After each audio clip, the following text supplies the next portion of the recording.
वो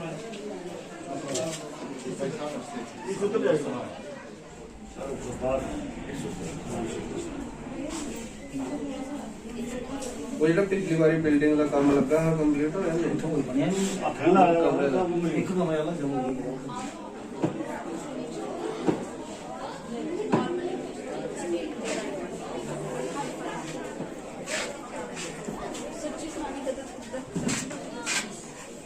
आपकी सारी जो चेस्ट रेस्पिरेटरी सिस्टम है ये उसकी वैसे लिफ्ट लीवर के लिए वो lever down respected block development council मजालता के चेयरमैन कैप्टन दीनानाथ जी और हाई स्कूल थलोड़ा के हेडमास्टर विपिन शर्मा जी और हमारी थलोड़ा डिस्पेंसरी की डॉक्टर मैम शश्विता अब्रोल जी और यहाँ पे हाई स्कूल के मास्टर साहबान, टीचर साहबान और जितनी हमारी मैम्स यहाँ पे हैं और मेरे साथ सरपंच थलोड़ा बाबूराम जी और प्यारे बच्चों, आज का जो यहाँ हाई स्कूल थलोड़ा में ये जो प्रोग्राम ऑर्गेनाइज किया गया है एक मेडिकल कैंप, तो ये मैं आपको क्लियर कर दूं, ये हमारा गांधी ग्लोबल फैमिली की तरफ से और हमारी नेशनल आयुष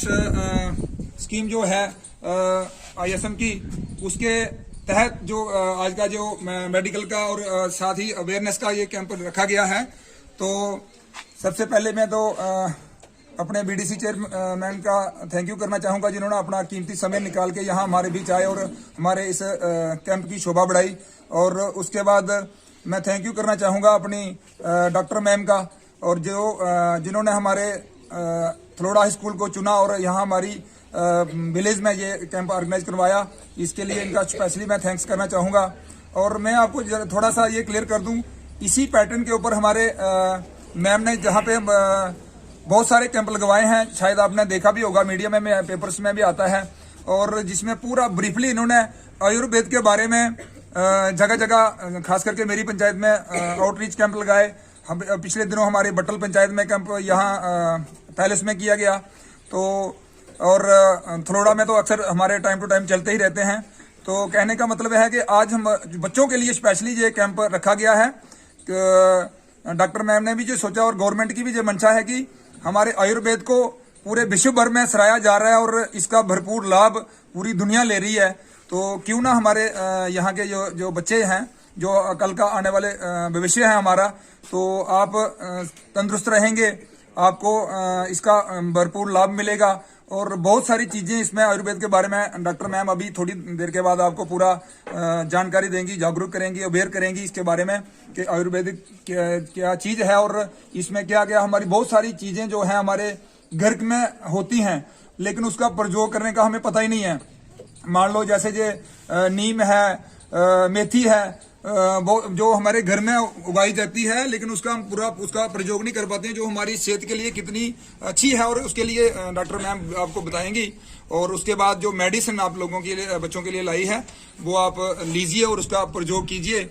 और खास करके मैं अपने चेयरमैन साहब का थैंक यू करूंगा और जिन्होंने कीमती समय निकाला हो इस प्रोग्राम को शोभा बढ़ाई, और इनको भी अच्छा लगा। पिछले दिनों में आपको बताऊं, हमारे थलोड़ा पंचायत के ऊपर यहाँ टले वार्ड में हमारा एक कैंप था, और जिसमें ये मुख्य अतिथि के रूप में आए और इन्होंने डॉक्टर मैम की बात को सुना, समझा, और इन्होंने डॉक्टर मैम को बोला कि मैं इसी टाइप के जो कैंप हैं मैं पूरे अपने ब्लॉक लेवल में अपनी कंस्टिट्यूंसी में करवाना चाहता हूं, और उसका हमने करवाया भी है। और आगे के लिए भी इनका चेयरमैन साहब का भी प्रोग्राम है कि ये पूरा इसको हम करें और इसका पूरा लाभ लें। और मैं बच्चों से फिर से अपील करना चाहूंगा, आप ले जाएं और अपने पेरेंट्स को भी आप ये समझाएं, जो आप डॉक्टर मैम से सीखेंगे तो फिर तभी इसका ये प्रोग्राम कैंप लगाने का हमें भरपूर लाभ मिलेगा और फायदा मिलेगा। एक बार फिर से मैं सब यहाँ पे जो मौजूद हमारे लोग हैं, बच्चे हैं, तो सबका थैंक यू करना चाहूँगा। धन्यवाद। आदरणीय थलोड़ा हाई स्कूल के हेडमास्टर जी और हमारे साथ जो अभी खड़े हैं हम यहाँ के डॉक्टर सविता जी, और यहाँ के जो सरपंच बाबूराम जी, सरपंच बलवंत राज जी, सरपंच करनैल सिंह जी और पूरे हाई स्कूल का जितना भी स्टाफ यहाँ पे है और प्यारे बच्चों, आज मैं इस मंच से आप सभी को एक मुबारकबाद देना चाहूंगा, क्योंकि काफी दिनों से मेरे से ये बात कर रहे थे डॉक्टर साहब, जो अभी मैडम यहाँ पे खड़ी हैं, कि हमने जो है एक आयुष्मान के तहत, जो मिशन के तहत जो है आयुर्वेदिक डिपार्टमेंट का एक कैंप जो है वो हमने करने हैं। और इसमें मैं खास करके उनको भी मुबारकबाद देना चाहूंगा जिन्होंने ये अपनी एक गांधी ग्लोबल फैमिली है जो कटरा जिनकी ब्रांच है, उन्होंने भी इसमें हिस्सादारी ली है। और इन्होंने जो डिस्पेंसरी हमारी ठलोड़ा की है, इन्होंने मिलकर के यहाँ पर कैंप ऑर्गेनाइज करवाया गया है।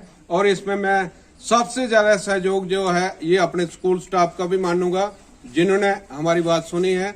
और मैं आपको ये बता देना चाहता हूं कि ये जो आयुर्वेदिक दवाइयां हैं, ये गवर्नमेंट की एक टेस्टेड की हुई दवाइयां हैं और गवर्नमेंट ने इनको ऑथेंटिकेटेड किया हुआ है। और खास करके जो अभी कोरोना वायरस के चलते जो महामारी जो पिछले साल पूरा साल ही रही है, और हमारे छोटे बच्चे जो अभी ये स्कूल में पढ़ रहे हैं, इनके लिए जो अभी दवाइयां यहाँ पर लाई जा रही हैं, जो एक बहुत ही फायदेमंद है हमारे बच्चों के लिए और सभी लोगों के लिए। अपने पेरेंट्स को भी बताना है, इसका सही तरीका हमारे डॉक्टर साहब आपको बता देंगे। इसको तरीके से डोज लेनी है ताकि जो भी घातक बीमारियां हैं, जैसे कैंसर है, किसी को जुकाम है, जो अभी महामारी जो चल रही है जो अपने कोरोना वायरस की है, और कई अन्य प्रकार की बीमारियां जो हैं, ये बीमारियां जो है जो हमारे देहाती लोग जो हैं ये दूर दराज हॉस्पिटल में नहीं जा सकते हैं, तो उनके लिए जो है ये डोर टू डोर सर्विस एक इन्होंने रखी है कि आकर के हम हर गांव में, हर पंचायत में जाकर के इसका कैंप लगाएंगे ताकि लोगों को इसकी ज्यादा से ज्यादा सुविधा मिल सके। तो मैं इसके लिए जो है ये अपने आयुर्वेदिक डिपार्टमेंट को, खास करके डॉक्टर सविता जी जो हमारे यहाँ डिस्पेंसरी ठलोड़ा की जो डॉक्टर हैं, इनको, और जो ग्लोबल गांधी ग्लोबल फैमिलीज के जो एनजीओज है जिन्होंने इसमें पार्टिसिपेशन की है और उन्होंने दवाइयां यहाँ तक भेजी हुई है, मैं उनका भी थैंक्स करूंगा। और मेरी कोशिश होगी कि ये जो कैंप है वो ज्यादा से ज्यादा स्कूलों में हो ताकि ज्यादा से ज्यादा बच्चों को इसका बेनिफिट मिल सके। जय हिंद, जय भारत। थोड़े पिछले समय में हमारे इलेक्शन हुए थे नहीं, पहले फर्स्ट टायर के हो गए, फिर दूसरे टायर के हो गए, फिर तीसरे के भी हुए। तो 2 टायर तो हमारे पास मौजूद हैं अभी, ठीक है, सरपंच भी हैं और हमारे बीडीसी चेयरमैन भी हैं। तो जो भी डेवलपमेंट होगी तो इनकी देखरेख में होगी, ठीक है, बाहर से कोई नहीं आएगा। और तो इसीलिए ये कैंप जो इन्होंने रखाया इधर, मैं इनका बहुत बहुत शुक्रगुजार करता हूँ कि हमारे स्कूल में जो बच्चे जो हैं वो गांव से आते हैं, लेकिन गांव तक कोई भी सूचना जो है वो पहुंचती नहीं है। हमारे गांव जो पिछड़े हुए हैं वो पिछड़े ही रह जाते हैं, होता नहीं ऐसा। तो जिस किस्म की भी अच्छी सूचना जो हो, जो ऐसी कार्यक्रम जो भी हो, वो हर गांव में भी होने चाहिए, क्योंकि हर गांव का जो बच्चा है, बुजुर्ग है, उसको जागरूक किया जाए। वो अपनी मेडिसिन जो उन्होंने प्रोवाइड की है वो भी जिस ढंग से आपको हमारे डॉक्टर सविता मैडम जी बताएंगे उस तरीके से आपने उसको यहाँ उपस्थित सभी सज्जनों को मेरा हार्दिक नमस्कार। Respected BDC chairman and all PRI members, respected headmaster sir and all other school staff and dignitaries। और बच्चों, जैसे आपको आयुर्वेद के लिए अभी आपके प्रिंसिपल सर ने, सरपंच जी ने, बीडीसी चेयरमैन ने बताया, आप आज इस स्कूल में पढ़ने वाले बच्चे हैं, कल के आप थलोड़ा के, मनवाल के भावी नागरिक होंगे और भारत देश के अच्छे शहरी होंगे। और कुछ आप में से कुछ अध्यापक बनेंगे, कुछ हेडमास्टर बनेंगे, कुछ मेरी तरह सफेद कोट पहन के डॉक्टर बनेंगे, कुछ यहाँ के लीडर और सरपंच बनेंगे। तो हम आपसे यही उम्मीद करते हैं कि आप यहाँ पर शिक्षा के साथ साथ अपने स्वास्थ्य का भी ध्यान रखें, उसके लिए अवेयर रहें। आज का जो कैंप है ये आयुर्वेदिक कैंप, क्यों आयुर्वेद की मेडिसिन को ज्यादा प्रोत्साहन दिया जा रहा है, गवर्नमेंट उसके ऊपर पैसा इतना खर्च कर रही है, क्योंकि मैं आयुर्वेद का थोड़ा सा आपको बता दूं कि आयुर्वेद का लक्ष्य क्या है। ये खाली टीचर्स के लिए ही नहीं है, यहाँ पर प्रेजेंट सभी जितने भी मेंबर्स हैं, वो चाहे पीआरआई मेंबर्स हैं, स्कूल स्टाफ हैं, ये सबके लिए है कि आयुर्वेद का एक लक्ष्य, 2 लक्ष्य हैं, जिसे संस्कृत में बोलते हैं स्वास्थ्य प्रयोजनम। उसका जो प्रयोजन है वो स्वास्थ्य का रक्षण करना है, कि जो बंदा स्वस्थ है उसकी सेहत की रक्षा करनी है। और दूसरा है व्याधि प्रशमनम, कि व्याधि होती है डिजीज, उसको ट्रीट करना है, व्याधि का प्रशमन करना है, व्याधि को खत्म करना है। लेकिन सबसे पहला जो आयुर्वेद का एम है वो है बंदा जो ठीक है, जो स्वस्थ है, उसके स्वास्थ्य की रक्षा करनी है। तो उसके स्वास्थ्य की रक्षा कैसे होगी? आप खाना खाते हैं तो आपकी सेहत ठीक रहनी चाहिए। अगर आप खाना ठीक से खा रहे हैं, आप ठीक से सो रहे हैं, तो आपकी सेहत की रक्षा होनी चाहिए, फिर आपको बीमारी लगनी नहीं चाहिए। लेकिन जो खाना हम खाते हैं, जो अन्न हम खाते हैं, जब वो उसकी डाइजेशन होती है, जब वो पचता है, तो उसके 2 भाग बनते हैं। एक को वेस्ट प्रोडक्ट बोलते हैं और एक को बोलते हैं सार भाग। यानी कि सार भाग जिसका कि जो आपके लिए, आपकी बॉडी के लिए प्रोडक्टिविटी है, जो आपकी बॉडी के लिए जरूरी है, जो कि खून में मिलता है। लेकिन जो वेस्ट प्रोडक्ट होता है, वहीं से कुछ ऐसे तत्व अंदर बनते हैं जो आपको कैंसर, डायबिटीज, हार्ट प्रॉब्लम, ऐसी डिजीजेस करते हैं। यानी जो हम अन्न खाते हैं, अगर हम उसे सही तरह से भी ले रहे हैं, अन्न अगर ताजा भी है, अगर वो ऑर्गेनिक है, विदाउट फर्टिलाइजर्स और विदाउट कीटनाशक है, तब भी वो आपको बीमार कर सकता है। तो इस वजह से कुछ आयुर्वेद में मैक्सिमम मेडिसिन ऐसी हैं जो सिर्फ बीमारी पे काम नहीं करती हैं, जो आपकी सेहत पे काम करती हैं। This is important point two remember. जो भी अंग्रेजी दवाई होती है वो आपकी बीमारी पे काम करेगी, जरूर करेगी, और साइड इफेक्ट्स की बात बाद में रही, लेकिन आपकी सेहत की रक्षा नहीं करेगी। तो सेहत की रक्षा करने के लिए कुछ नेचुरल मेडिसिन होती हैं, नेचुरल हर्ब्स होती हैं, वही आपकी सेहत की रक्षा कर सकती हैं। आपको कुदरत ने जैसे जन्म दिया था, आपका जो नेचुरल आपका बॉडी का कंटूर है या बॉडी की फिजियोलॉजी है, बॉडी की कि कौन सी ऋतु में क्या चीज लेनी है, दिनचर्या बताई गई है, दिन के किस भाग में कौन से प्रहर में क्या चीज लेनी है, वो उसी हिसाब से डाइजेस्ट होती है।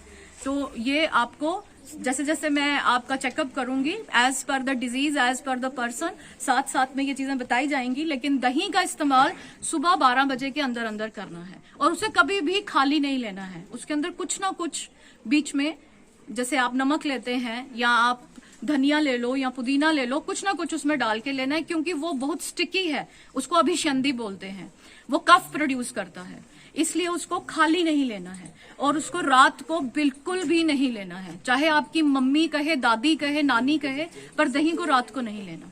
और जो दूध का समय है वो रात को है, लेकिन उसकी क्वांटिटी 1 कप से ज्यादा नहीं होनी चाहिए। खाना खाने के कम से कम 2 घंटे के गैप के बाद आपको दूध लेना है, ठीक है। या फिर आपको दूध आप शाम को ले सकते हैं, लेकिन वो मील्स के साथ नहीं लेना है, रोटी के 1 घंटे के गैप के पहले नहीं लेना है, क्योंकि वो स्टोन करता है।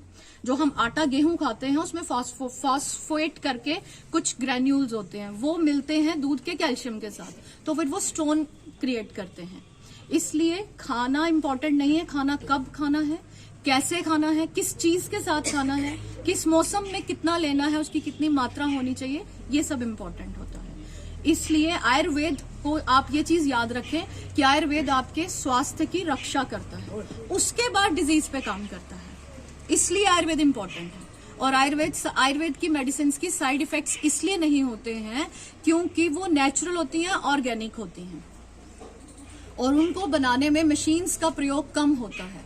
हाथ की वो मैनुअल उसमें प्रोडक्शन ज्यादा होती है, उसमें मैन पावर ज्यादा यूज होती है, इसीलिए वो मेडिसिन ज्यादा कॉस्टली होती है। अब वो प्योर होती है, इसलिए उसको थोड़ा टाइम लगता है, टाइम उतना ही लगता है जितना कि बीमारी को ठीक होने में लगना चाहिए। ये एक बहुत मिसकंसेप्शन है कि ये दवाई काम नहीं करती है।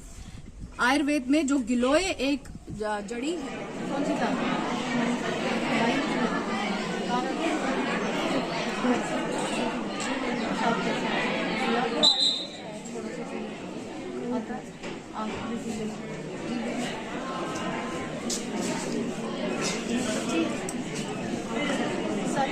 इंजेक्शन नहीं लगाना है। सिर्फ दवाई सही से करता हूँ, कम रखती हूँ।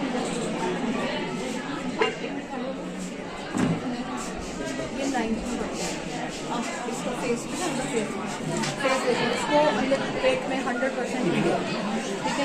जॉन्डिस होने का पूरा खतरा है, क्योंकि उसने कम करते करते बोला कम हाँ ना, पेशाब पीला, और कितना अनहाइजीनिक फेस है। देखो आप बच्चा उधर देख चेहरा, कोई ग्लो नहीं है चेहरे पे बिल्कुल। दवाई बेटे दवाई खाना है, दवाई भी मिलेगी। हाँ है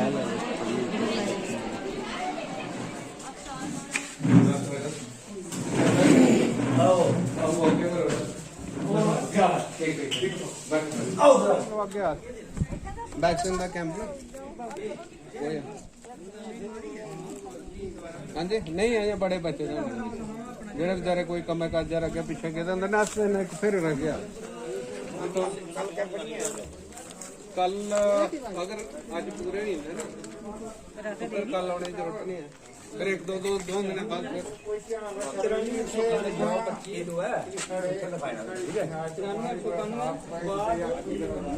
उधर का भी निपटना होगा ना। वो तुझे पता है पिछली दफा बलवंतों ने अप्रोच की थी और इन्हें सारे बेचारे आखिर में प्रॉब्लम तो है ही, लेकिन असें इन्हें आखिए इन्हें बेचारे सीएम को गल करी है, मैं भी गल करती और बड़ी मुश्किल ने कोई मोबाइल गड्डी वाला फिर इन्हें सिस्टम रखा और एक्चुअली